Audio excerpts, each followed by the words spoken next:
Hello everyone, watch this review here with a look at the DC Universe Classics Big Barda from Wave 7. Now, usually when you hear a word like big used in reference to a character, usually you think of it as being a euphemism for fat, but Big Barda is really fit, so it doesn't really work out that way. Now, she of course is part of the Atom Smasher wave, which isn't a wave I'm exactly in a hurry to pick up. I am buying the pieces here and there, but I already have the Captain Cold, who I've reviewed. I have the Flash.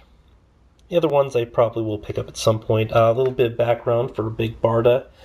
She was born on Apocalypse. She was raised as a warrior, eventually became one of Granny Goodness's female Furies, which, by the way, is a character I'd really like to see, but I doubt DC Universe Classics will be doing a Granny Goodness anytime soon. Which, of course, is a shame, but that's neither here nor there. But eventually, Big Barda defected, went to Earth, married Mr. Miracle, and fights against Apocalypse in addition to other hijinks. But yeah, that's about all I can say about this character, because that's about all I know about this character. So let's get her out of package and take a closer look.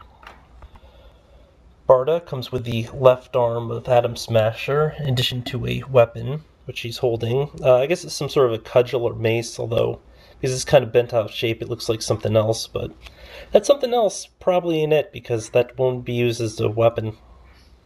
And she certainly wouldn't be walking around holding it up high.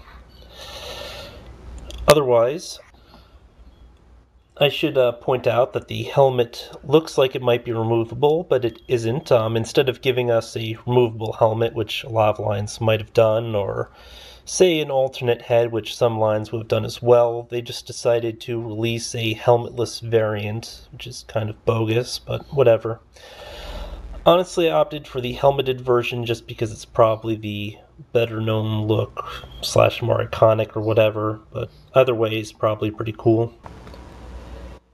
Detail-wise, this is a pretty good figure, although really there isn't a ton of paint work, but the character is just a naturally pretty colorful character with an interesting design, so sort of compensates and, gives it a more unique look.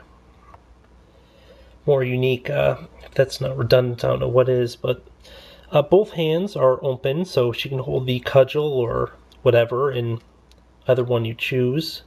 Kind of an interesting choice. Most times you do have both hands open with a lot of figure lines, but some they'll give you one open, one closed. I'm a symmetry man myself. I do like both open or both closed.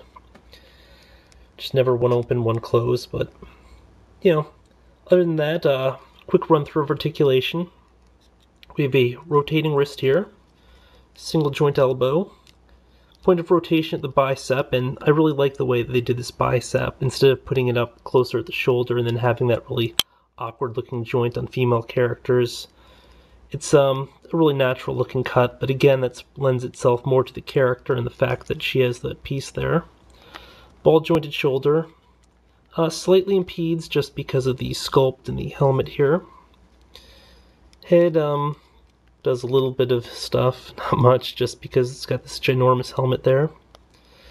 Ab/diaphragm joint will, there it goes, move forward a good deal, but back not so much due to the cape. The cape is, it's just sort of thick rubber. Honestly, out of everything on the figure, it's probably the most disappointing piece as well, because it's just a solid piece of red plastic. It's just feels like it's lacking something. Now the waist rotates. We have the usual joint down here, but it's really impeded just because of the skirt, which is a separate piece of plastic. It looks like put on top of the usual part there and probably glued or soldered in place. So she can't really kick forward all that much, and even kicking out won't really work all that well, but I guess it's not a huge deal. It's just a pretty major aggravation. Slight difference. Thigh rotates, single joint here at knee, and single joint here at the ankle, but the pin joint really sticks out for some reason. Might just be a defect with mine. Now, I'll just quickly point out the fact that there are various hues of blue here with the different, I guess it's kind of like a chainmail. In some areas it's heavier than others. I'm just wondering if certain figures will have different paint apps in that area, but everything else looks fairly consistent. Barda should be around standard height for female figures. Let me just quickly toss in a standard male, a Superman, to show off the comparison. So yeah, pretty average. Now, honestly, Big Barda is probably not a character I would have picked up if not for the fact that my Target had her on sale for $10 that week some time ago.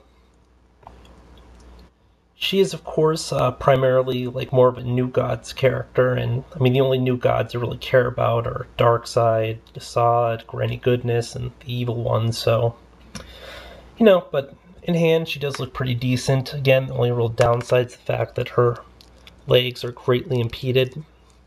Well, I guess if you tried kicking back a bit more, or tried breaking the joint or stretching the skirt piece or whatever, eventually you probably could get it out to be more, but it's just a mild disappointment.